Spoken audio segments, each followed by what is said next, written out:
Monsieur Yann Kogou. Bonjour. Soyez les bienvenus sur notre chaîne. Merci. Vous êtes né à Libreville le 24 octobre 1987. Prophète, vous êtes nommé en 2019 comme directeur régional des Watchmen au Cameroun. Vous êtes père de 3 enfants divorcés. En 2015, vous annoncez des événements qui ont touché la nation gabonaise et ses leaders politiques. On peut en citer la situation qui a touché le président Ali Bongo le 24 octobre 2018, par ailleurs qui est la date de votre anniversaire. Avez-vous quelque chose à ajouter? Oui, merci déjà de me passer la parole, de me faire intervenir sur votre plateau, votre chaîne.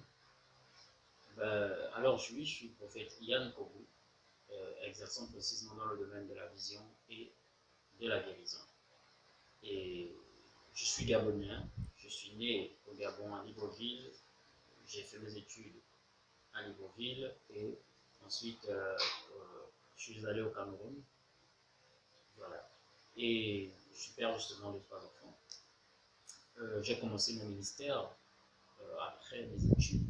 J'ai commencé mon ministère dans le domaine prophétique, où j'ai beaucoup intervenu auprès des gens de la nation, mais particulièrement dans le domaine, sur le plan national, on va dire, du Gabon, à partir de 2008 et 2015, surtout en 2015, où je vais commencer à annoncer toutes les situations par lesquelles le Gabon est passé.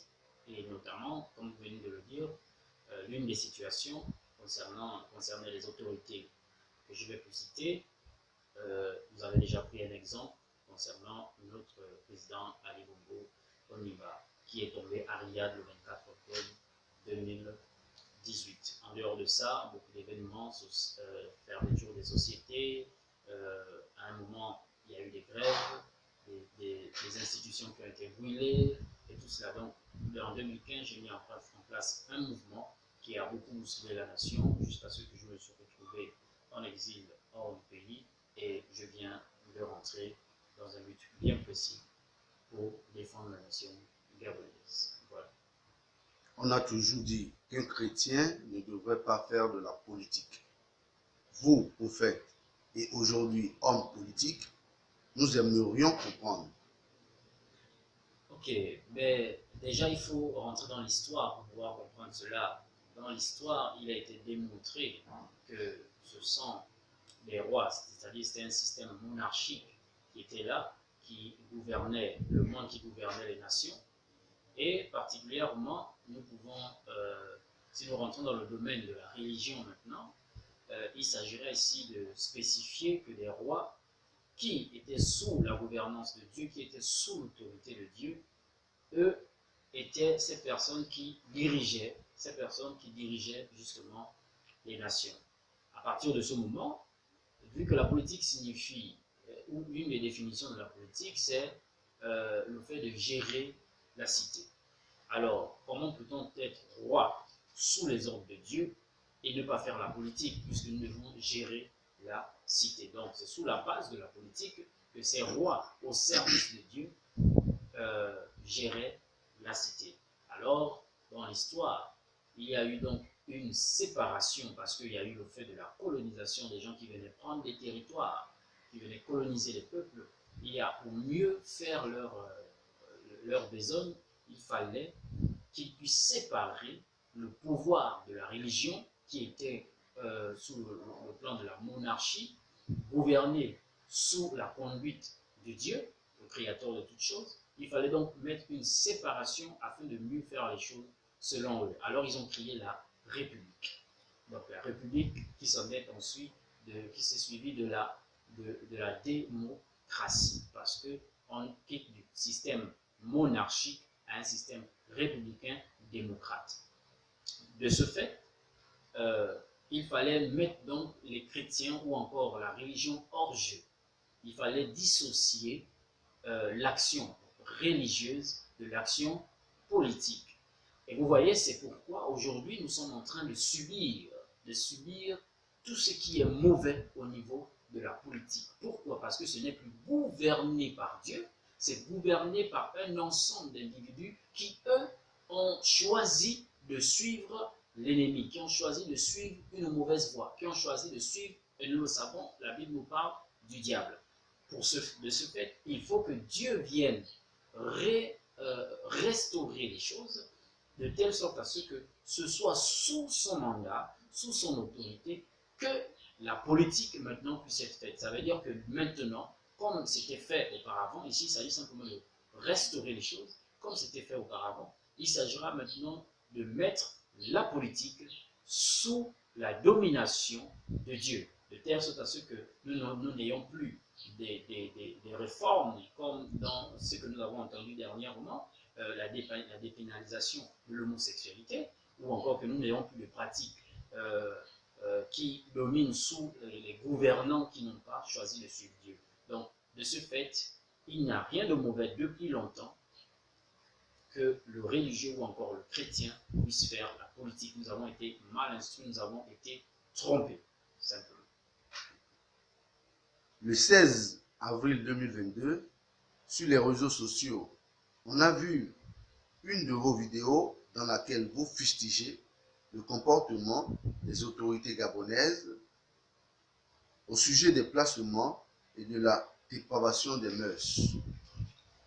Pouvez-nous en dire plus? Pouvez-vous en dire plus à ce sujet? Oui, la vidéo parle d'elle-même, alors je vais expliquer pourquoi. Je pense que vous êtes au fait de ce qui circule en ce moment sur la toile, sur les réseaux sociaux, dans les différents médias, on va dire en ligne.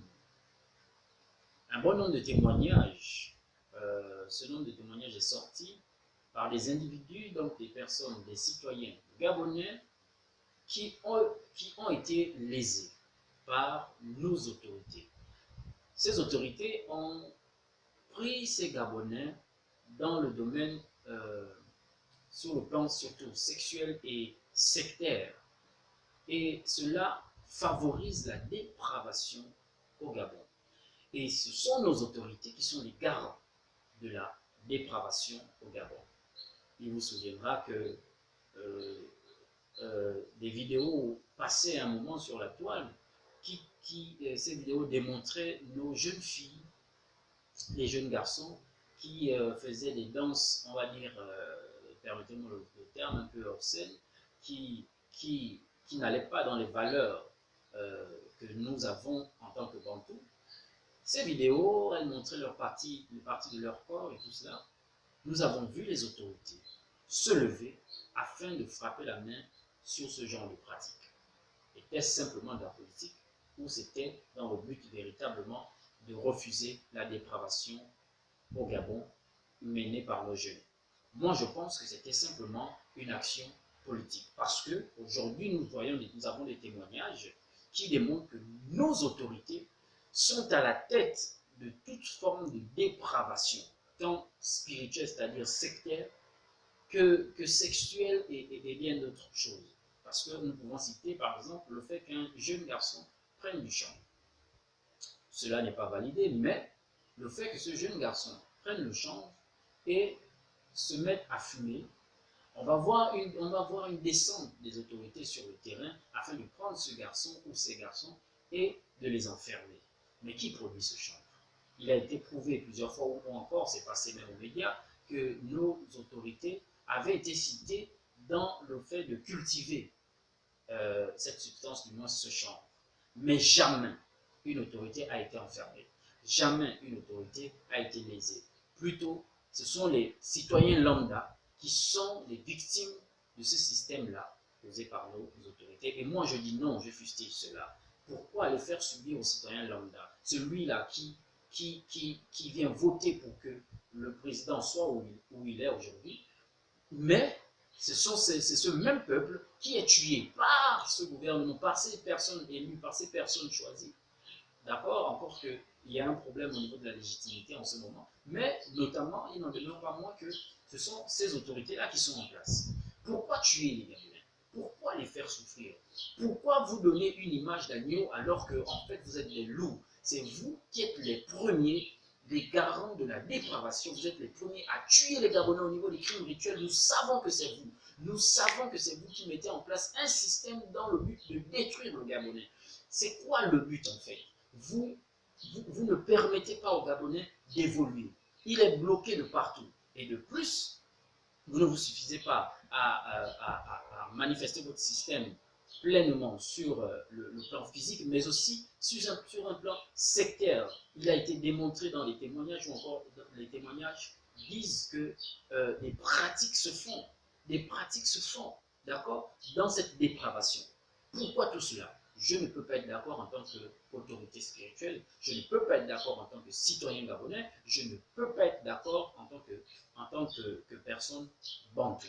Donc nos valeurs ne permettent pas, ne peuvent pas valider ce genre de pratique et moi je frappe de la main sur la table afin de fustiger cela. Je dis non, nos autorités ne sont pas dignes de sanctionner un Gabonais, elles ne sont pas dignes de se lever et de venir parler, de venir nous donner des directives pendant que ce sont elles qui sont en train de venir nous détruire depuis longtemps. Et ça, je dis non. Ok.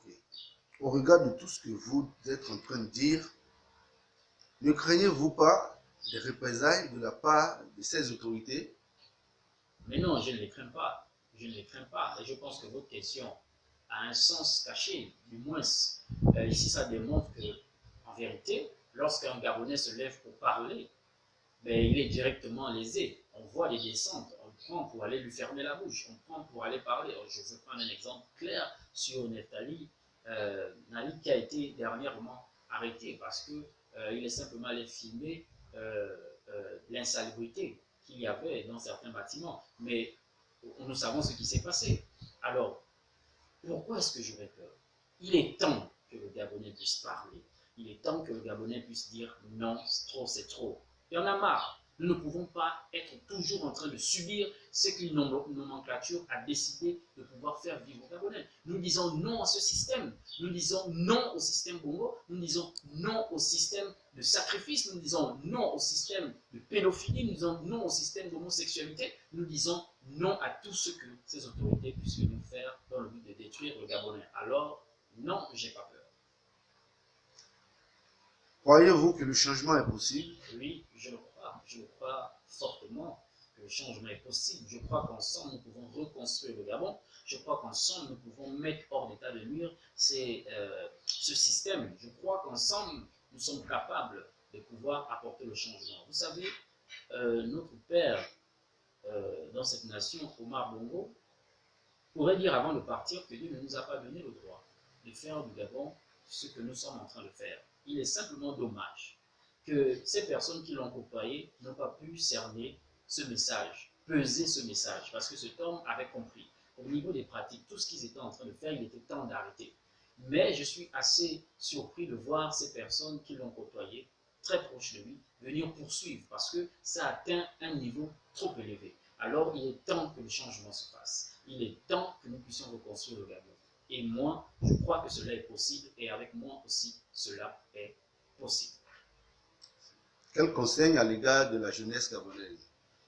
Je dirais à la jeunesse gabonaise, justement au sujet de ces placements, toutes ces personnes qui ont fait des témoignages et ces personnes qui s'y retrouvent encore, je dirais simplement qu'il est temps de vous ressaisir. Il est temps que les choses changent et avec vous, nous pourrons changer les choses. Je pouvais, il y a longtemps, avertir dans une de mes vidéos qui passe sur le net toujours, vous taperez prophète Yann Koubou, je pouvais avertir que donc les abominations se faisaient par Ali Bongo. Cela est dit dans cette vidéo. Et aujourd'hui, ces abominations-là sont témoignées par des gens que je ne connais pas. Donc, ce que je peux vous conseiller, c'est que sortez de ce milieu, sortez de ce genre de pratique. Vous savez, ils ont bloqué tout. Ils ont bloqué les finances pour que justement les plus faibles puissent se retrouver dans ce genre de situation. Mais croyez-moi, c'est au niveau de c'est quand on est faible qu'on trouve la force pour se relever. Alors je vous demande de vous relever. Je vous demande de sortir de tout cela. Vous n'êtes pas les seuls à subir la faim, vous n'êtes pas les seuls à subir le manque d'argent, mais vous n'entendez pas que tout le monde se verse dans ce genre de pratique. Alors, relevez-vous, prenez conscience et soyez fiers de vous. Soyez fiers de vous, et s'il faille que vous passiez par la prière ou encore vous rapprocher de Dieu, faites-le. Et lui, il pourra vous pardonner, mais aussi vous fortifier. Alors, mon conseil, c'est de pouvoir vous relever, de pouvoir vous ressaisir et de faire confiance en vous-même. Merci, monsieur Yann Kobo. C'est moi qui vous remercie.